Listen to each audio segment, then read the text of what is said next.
Hello everyone. In this video we are going to talk about pose control of differential drive robots using kinematics only.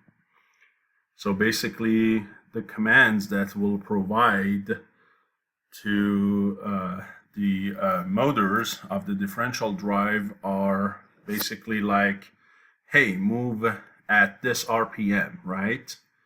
We are not going to provide any torques. We are going to provide a command for the RPM to the left and right. And we are going to read the encoder values of these motors, the thetas, to basically do odometry and calculate the location of the robot XY as well as the angle of the chassis theta. Okay, so this is based on odometry, based on the angles or the angular velocity that you read from the encoders, depending on what kind of feedback the encoder gives you. And the command you'll send to the motors are also based on, again, RPM.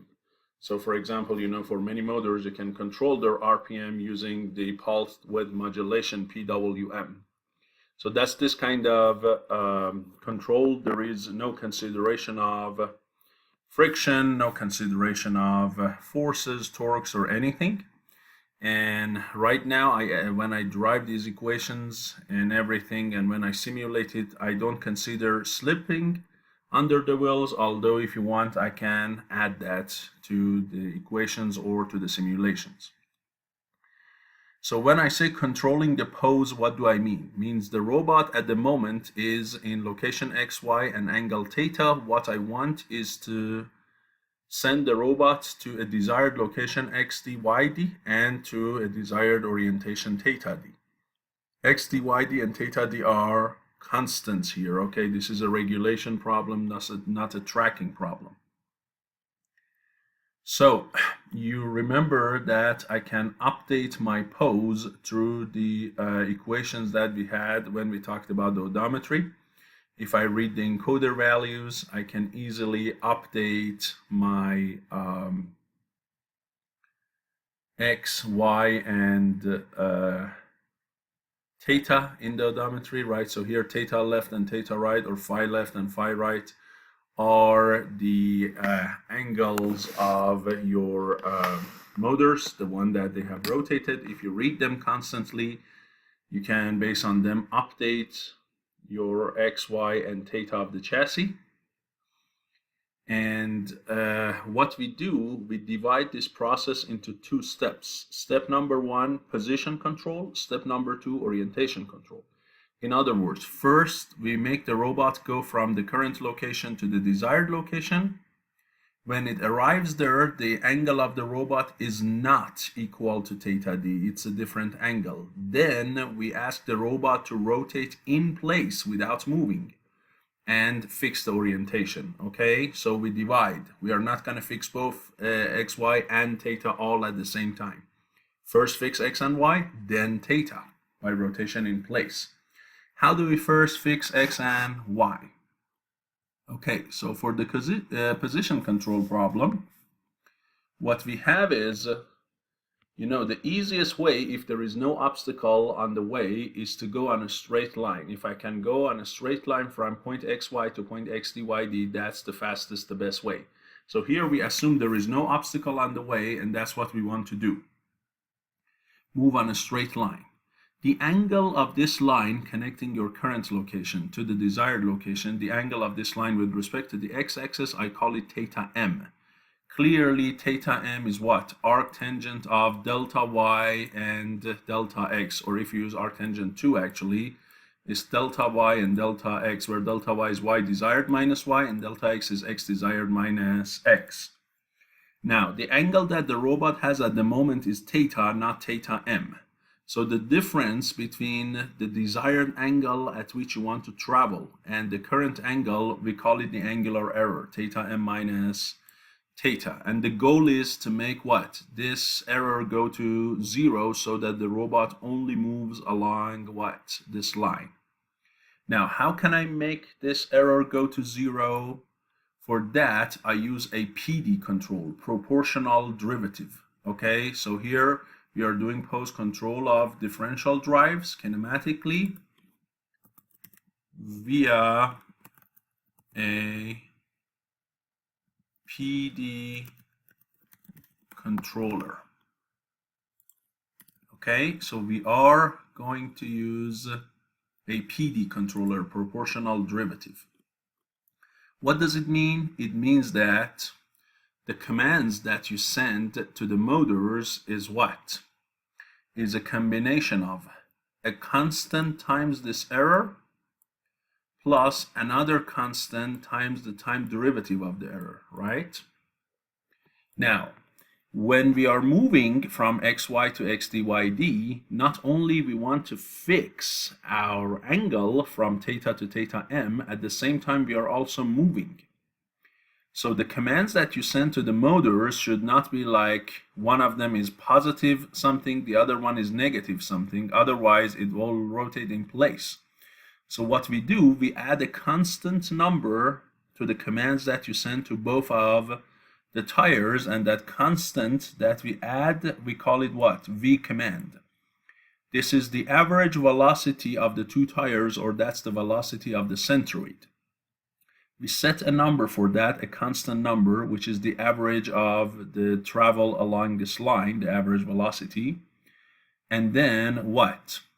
We pass that constant number plus omega command to the right motor, and that constant number minus omega command to the left motor, where omega command, as I said, comes from a PD control law. It's Kp times E theta plus Kd times E theta dot. Now, why does this control work?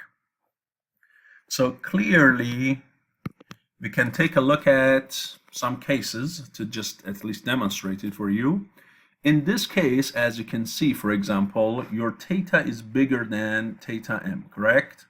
So you have to reduce your theta to align your robot with this connecting line. Okay, if that's the case, what's the sign of E theta? Well, E theta is the difference between theta m and theta. Since theta is bigger, clearly your error is going to be negative. Now, for the moment, let's assume we only have a P controller, no D, just a proportional. Since this Kp gain is a positive number, so your omega command is going to be Kp times error in the angle. It is going to be negative. As I said, this K is positive.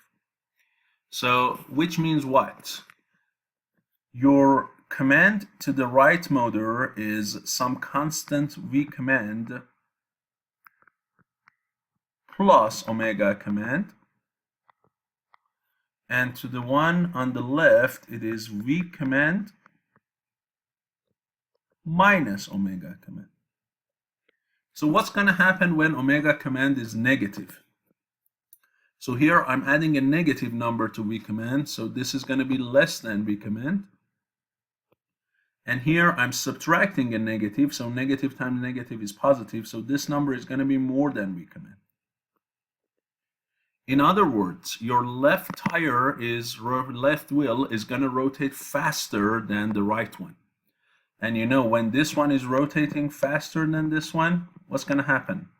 Your robot will turn right, and that causes angle theta to decrease and what? Converge to theta m, correct? Now, if you overshoot, what's going to happen? So you're trying to get yourself aligned with theta m. So theta is decreasing, decreasing, decreasing until you get to theta m, and your error goes to 0. But because your system has some momentum, you might pass, and now theta goes what? Theta goes like this. So now your theta falls below theta m. If that's the case, then what happens to your error? Now your error becomes positive, which means omega command becomes positive, which means now the right motor is going to go faster than the left one. So what? The whole chassis will turn to the left, will turn counterclockwise, and the theta will increase until what? Again, it goes back to theta m. So you clearly see this simple rule of setting your omega command equal to a number times the error. and adding and subtracting it to the left and the right will cause your theta to each time go toward theta m and your error go to 0. The problem is the oscillations.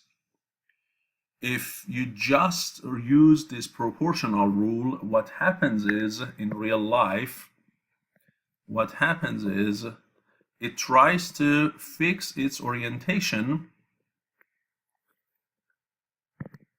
So the robot turns and tries to decrease this theta. It brings it down to theta m. As I said, because of momentum, you pass it and you do some overshoot. So now this is going to be your theta. Then it tries to fix it back and it brings it back at theta m. Again, when you reach that angle, you have some momentum, you have some angular velocity counterclockwise, so you overshoot it again. And you keep overshooting, and you might never exactly end up at the line unless you what? You add a derivative term. The derivative term, not only it looks at the error at the moment, it looks at the trend in the error, how the error is changing versus time, and uses that to adjust the p term so that you can what? When you're getting closer to the line, you can slow down and reduce your momentum. So when you are at the line, you have almost zero momentum, so you don't oscillate, right? You know, from controls, the derivative term is like a damper. It kills the oscillation, right? And you clearly can see why here. As I said, let's consider that your angle right now is bigger than theta m. What does it mean? You know, it means that your omega command is going to be negative. So the left one is going to rotate then faster than right one. But what about the e theta term? Well, the e theta term looks at how the e theta is changing. E theta, it was a negative number, but now the magnitude of it is reducing as you're getting closer and closer to the actual angle, right? The desired angle. So let's say your e theta was first like -5. Now, as you are reaching the line, it goes -4, it goes -3. So if I ask you, what's the sign of e theta dot in this case? What is it? Is that positive or negative? Well, e theta dot is clearly like what? This is the limit of delta e theta over delta t. Delta t is always positive. If you look at delta e theta, for example, it's like -4 minus -5. The future minus the current, or the current minus the previous.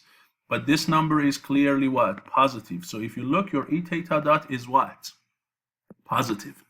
So although the proportional term is going to create a negative omega command, the derivative term is going to create a positive command.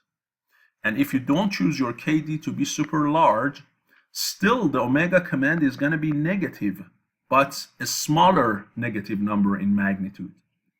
So what does it mean? It means as I'm trying to get from theta to theta m, as I get closer and closer, this derivative term tries to cancel out the proportional term. So when you get right at the desired angle, they both perfectly cancel each other and you have no momentum, just like when you are driving, right? If you apply the brake a little bit ahead of time before you reach to the red light, you will stop right at the red light. But if you want to apply the brake exactly when you are at the red light, it's too late. You already have some momentum, you're going to stop in the middle of the intersection, right? So that's the exact same thing. This derivative term gives you prediction. It says, hey, you are getting to 0. Don't go too fast now. Slow down. So that when you get to the theta m, you can what? You can stop.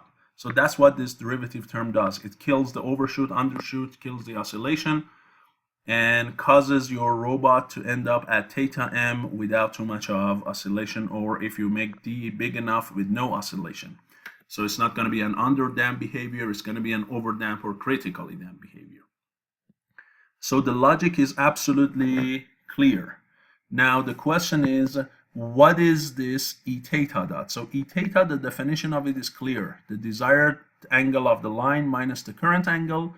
What is this derivative term? Well, all I need is to take derivative of both sides of this. So it's going to be theta m dot minus theta dot. Theta dot is the omega of the chassis.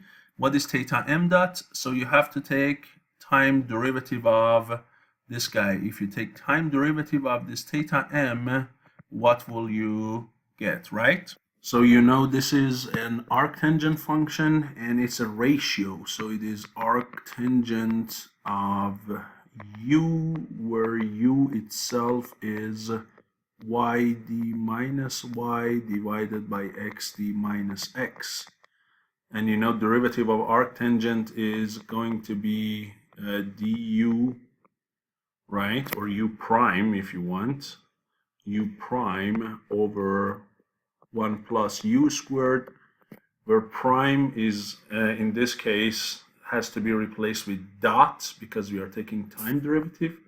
So we can say u dot divided by 1 plus u squared, and u dot is the derivative of a ratio, and you know how to take derivative of a ratio, right? So this u dot is going to be derivative of numerator times denominator, so negative y dot times xd minus x, and minus the derivative of numerator, which is negative x dot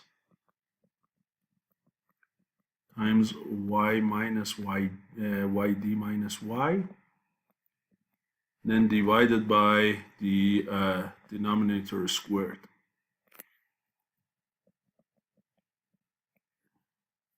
Okay, so using these, if you plug in and replace, you will exactly get this formula that you see here for theta m dot.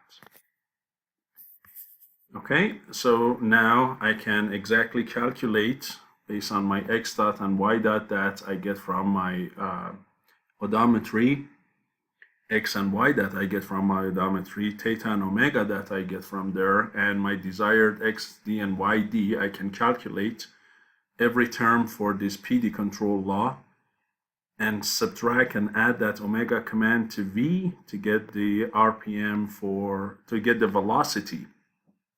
To get the velocity that the right motor should move the object and the left one. But pay attention that this VR and V left that we will get, these are not the commands that you will send to the motors, because the motors needs phi dot R and phi dot left, not V of the center of left and the right wheel. So you need to divide them by the radius of the right and left tire to get what? To get phi dot left, the RPM of the left one, and then phi dot right, the angular velocity or the RPM of the right one. These are your commands. So whatever you get from here, you divide it by the radius of the tires. And that will align your theta with theta m, and it keeps going until you get close enough to the goal location. Now, if you want to exactly get there, it takes forever time-wise, right? You know, because each time the distance is reduced, but ideally, you know, a law like this needs, since it's going to go, the error is going to be exponential with the negative power, it takes for an infinite time for the error to be exactly equal to 0. So as long as the error, which is the distance from your location, your current location to the goal, which is this square root, is less than some small threshold, you say I have reached, okay? And you stop the position part of the control. So this D threshold, you choose it small enough. So basically what you do, instead of exactly stopping at the goal position, which takes forever, once you reach the vicinity of the goal position with some small radius around it, you say I have reached. And the radius of this vicinity is this D threshold. Good, so this is the position control, PD control we use, and we go from XY to XD and YD. Now when we reach there, the angle that the robot has at the moment is theta M. But now we want the robot to have an ultimate chassis angle of theta D. So now all we need to do is to rotate in place and make theta M converge to what? Theta D, and that's where the orientation control comes into play. So now, what is your angular error? This time it is going to be the desired angle, which is a constant number, minus whatever angle you have at any time point. Initially, you start with theta m, but as you change it, this theta does change. Good, so this is your angular error. Again, use a PD law to find the omega command, the amount of rotation for each tire. And that's a very similar law, Kp times E theta plus Kd times E theta dot, where E theta dot in this case is easier, because if you take time derivatives, your E theta dot is going to simply be theta d dot, but theta d is a constant number, so it's 0, so it's going to be negative theta dot or negative omega. Okay, so this term is quite easier in this time. You don't need to go through that whole thing. And since you are going to rotate in place, you set the V command that you had last time, you set it to 0. Because the center of the robot should not rotate. Only one tire goes one direction, the other goes exactly opposite. You rotate in place. So the V command, you set it to 0, so your velocity for the left tire is going to be negative omega command, the velocity for the right tire is going to be positive omega command. And you keep going until the error in the angle is less than so much, correct? So again, if you want theta to exactly match theta d, it takes forever. So once you are in the vicinity of the final angle, let's say plus or minus 1 degree or half a degree or something, you will stop the control, right? The other important thing is, and again, remember that this V left and V right, you have to divide them by what? Divide them by the radius, correct? To get your phi dot left and phi dot right, the amount of RPM for each tire. So keep that in mind. You have to divide these V's by a radius. The last thing we need to talk about before we see the simulation is saturation. There should be some saturation for how much you're asking each tire to, or each wheel to rotate, okay? Or how fast each tire to move. Now, in this case, it's simulation. You don't have any problem. In real life, you are applying these commands to a physical device. And a physical device has some speed limitations. For example, if we apply that in our lab to the Kwanzaa robot I showed you in the first video on mobile robots, which is, let's see if I can find it, this guy. This one, the maximum speed that it can go is about 0.7 meters per second. It cannot move faster than that. So you have to limit your total V left and V right, or the omega command, which is the variable part. You have to limit it to some number. Otherwise, it is going to ask too much from the motors to achieve. So you put some saturation, and the saturation comes from the speed limitation of each tire, okay, or each motor. So this is the overall procedure for a PD control of a pose for a differential drive using kinematics only. Now it's good to take a look at the simulation of this case. As I said, this is only simulation. I'm not having any hardware in the loop. It's just pure simulation. So here, and I use Simulink this time as a difference, right? I just wanted to not do MATLAB again. So here I did a Simulink for you. And in this Simulink, if you look, I have two subsystems. One subsystem is my differential drive robot. So here the software is basically working instead of an actual physical hardware. So I'm simulating the behavior of the differential drive robot, right? So it's just pure numerical calculations, no physical hardware. And then I have my controller. What I pass to my controller are the x desired, y desired, and theta desired. So I want to start at 0, 0, 0. I want to go to 0.8 meters and 0.6 meters and go from 0 angle to 90 degree, pi over 2. right? So I pass these desired values to my controller, and I also need a feedback from X, Y, and theta from my differential drive. Now, if I want to go exactly based on what I told you, I can only get the angle from the encoders, and then I do these calculations inside the controller. So I can do these pose update equations, these odometry equations inside the controller. So this is a little bit different since the computations are already being done here in this software. The software is giving me X, Y, and theta already.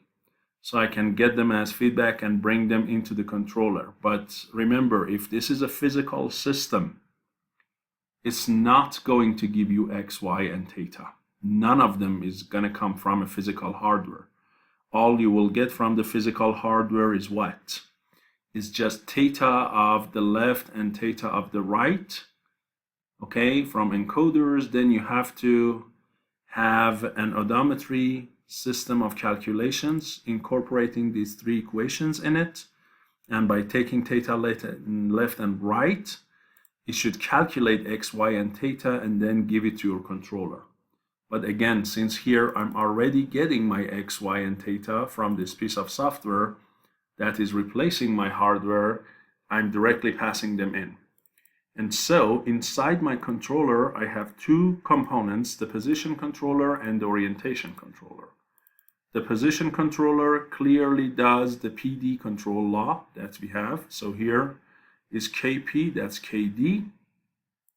This is the error dot. I add them together, that's omega command. This is V command. I add them one time, I subtract them one time. And when I do that, one of them is going to be the V command to the left, one of them is going to be V command to the right. I divide both of them by R to get the phi dot command. And I saturate them also. I saturate the velocities so that they are not super large. And here this xt minus x squared and yd minus y squared, you see I square them, add them together, take the square root, and that is the position error. And I use arctangent of that to calculate theta m. So these are all the rules that we have discussed together here from A to G. And not to G, actually A to F. We'll see what happens to G.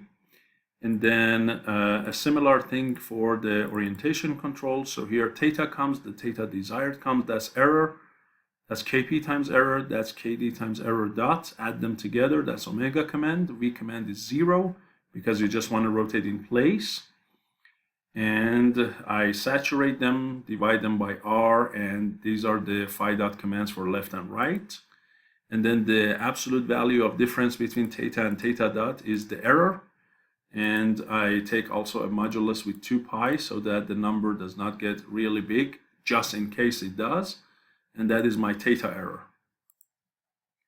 Right? And then based on D error and theta error, I decide what to send to my left and right motors. So this is to get the command for right motor. This is the command to get the left motor. If I really want to correct them properly, I have to call this phi dot of right and call this get phi dot of left.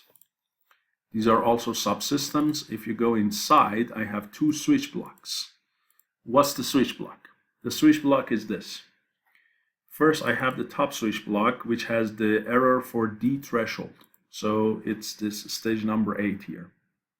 It gets the D error from the position controller. It has the D threshold, which in this case I set it to 0.01, right, or 1 centimeter. And as long as your position is not more than 1 centimeter away from the goal, right, the position controller is going to stop working. If you are further away than 1 centimeter from the goal position, then the controller will pass the signal from the position control. So how does that happen? Through the switch block.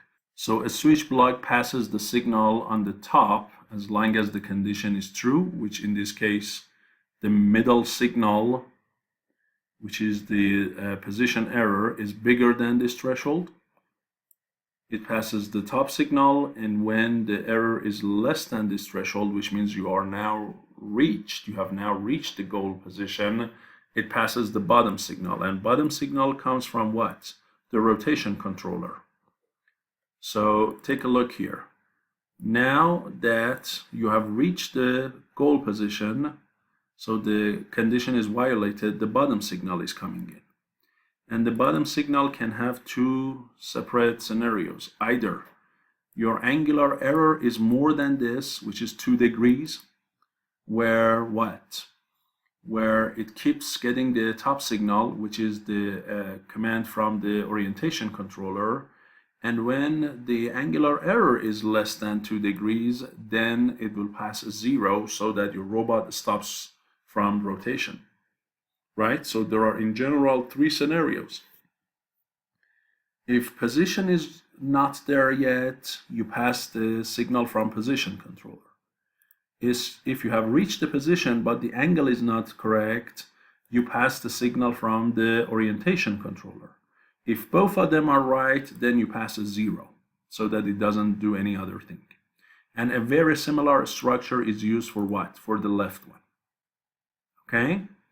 So here you can change anything you want from your desired values, from your angle, the error, and so on. So here I used 1 centimeter for 80 and 60 centimeter for X and Y, so it's relatively reasonable. And for 90 degrees, I used 2 degrees of error. If that is too much, I can always go ahead and change it to maybe 1 degree error, right? So you have to be below 1 degree accurate for it to stop. Okay, so you can always stop it like this, and here we go. I run it for you. This is X versus Y. You see I started at 0, 0, and very fast I can go to what? 0.8 and 0.6, which is my desired X and Y. And this is my theta versus time, which you can see that it takes me about more than 5 seconds to get to my goal position and align my theta with theta m. And then what? When I reach there, I don't move anymore after 5 seconds to about 6 seconds, and I only rotate in place until my angle becomes what? Pi over 2, which is 1.57, as you can see. Now my final angle is the same as the desired angle plus or minus 1 degree. Okay, so here you see the shift. This shift is switching from the position controller to what? To the orientation controller. That's where the switching is happening. So far I'm moving and rotating. Here I'm only rotating in place. Okay, so you clearly see the switch time. It's a little bit more than 5 seconds. And here I added the stop block so that whenever I'm receiving 0 commands from these, which means I have reached both position and orientation, it is going to stop the simulation, because the simulation can go up to 50 seconds. But you see clearly my simulation stopped at 6 seconds. Why? Because in 6 seconds I reach wherever I wanted to reach. So it's not going to go to 50 seconds. Right when I receive a 0 value, I would stop it. Okay, so here you can change it, do whatever you want. So now let's say I want to go to 1 meter from 0 and maybe 0.3 meters, and I want to go to, let's say, only 60 degrees, right? And you can apply it again. There we go. You see you go from 0, 0 to 1 and 0.3, right? You get there, and if you look at your angle also, it gave you a little bit of oscillation, but you could get there ultimately. And this number is pi over 3. Okay, and if you see all of these oscillations, you can go back and tune your Kp and Kd, correct? Right? And by changing these numbers based on good knowledge of control, of course, you should be able to change the behavior a little bit. But you clearly see I could achieve the goal. Now, the reason I could achieve the goal so perfectly and so fast is because here I'm using a software instead of hardware. When a hardware is replacing this block, so it's hardware in the loop, then there is always some uncertainties. Like what? Like the slip under the tires. So when you go to these equations, for example, the x dot, y dot, or the theta dot, you have to always consider some slipping.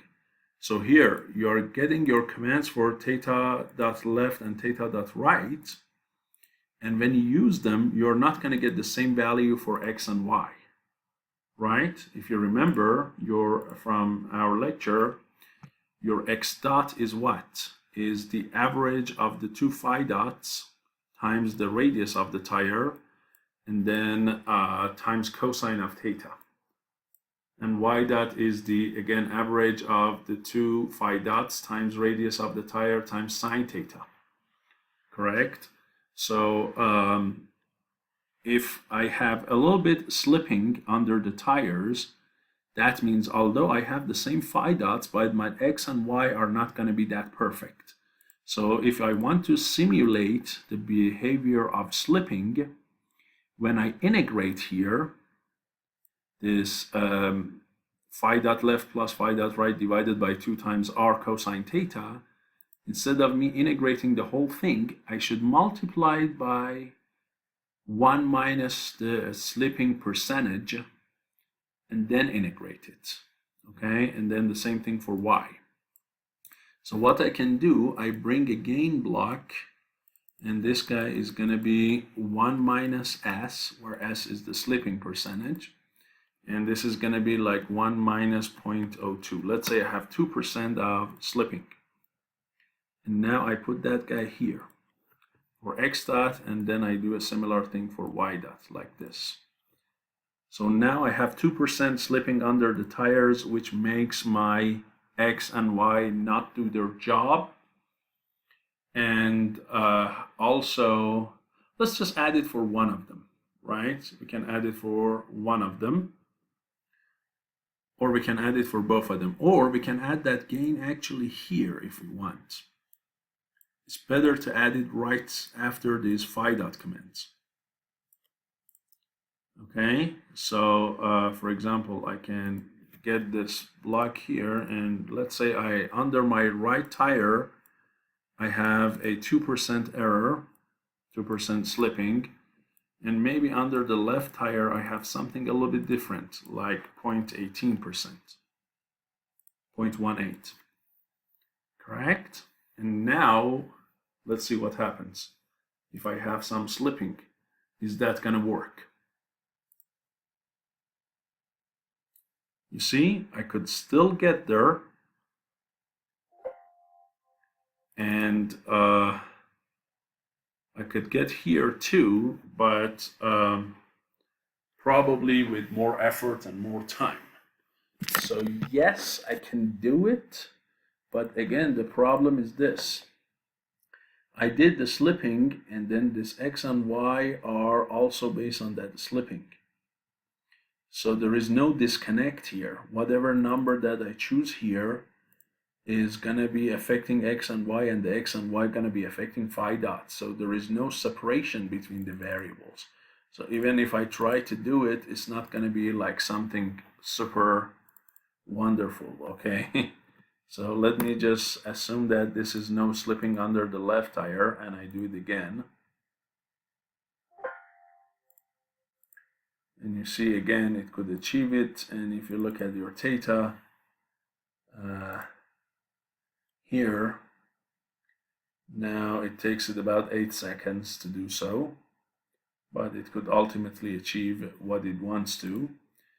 But again, as I said, when you have a physical system isolating here, so there will be an isolation, and it gives you encoders, and the problem is the encoders have some resolution and accuracy, then the odometry calculations, which are based on those encoders, these equations, gonna have some errors. And these are numerical calculations, so they come with their own errors. And so when you are working with the physical system, everything is not going to be working as nice as what you can see here.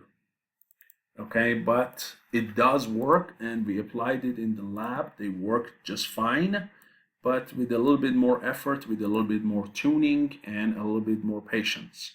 But at the end of the day, we applied this to those Quanza robots in the lab, and they absolutely worked. Later on, I'll try to take a movie when we apply this algorithm to these Quanzers, which you can directly control them by the velocity of the left and the velocity on the right through the software that Quanzer gave us. These Quanzer robots, they have a software called Quark, like this, and it communicates directly with MATLAB Simulink. So this one is going to be added to MATLAB Simulink, and then directly from Simulink you can program these Quanzer robots. These guys we call Qbots, Qbot 2, that's the name of these robots. They can directly be controlled from MATLAB Simulink, and their sensors, which are basically the Kinect, right? They have an RGB camera and they have a depth sensor. They can also directly communicate with MATLAB, so you can use all of the different toolboxes in MATLAB, like machine learning, computer vision, image processing, and so on, to get more complicated tasks done with this robot. Okay, so that's the advantage of these Quanza robots and the software Quark that they wrote to be added to MATLAB Simulink. So hopefully this video was useful to you. As I said, later on in the future, I'll show you a video of applying this algorithm to the Quanza robots and going from one point to another and rotating to a specific angle, and I will post it on the channel. So hopefully the video was useful to you, and I will see you in my next lecture. Thank you.